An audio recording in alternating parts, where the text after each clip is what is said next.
There's no light left in him. He's only getting stronger. Finished? No, they mistook silence for defeat. He was sharpening in the dark. Now he walks like a prophecy fulfilled. Is what happens when you push the wrong soul too far. You call me a monster.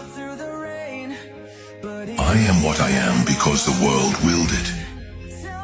Because the world stripped away the soft edges of my soul and carved me into something unyielding. It broke me, piece by piece, until I learned to stop trying to hold the fragments together. It tore at my mind, my body, my spirit, until all I had left was the rawness of survival.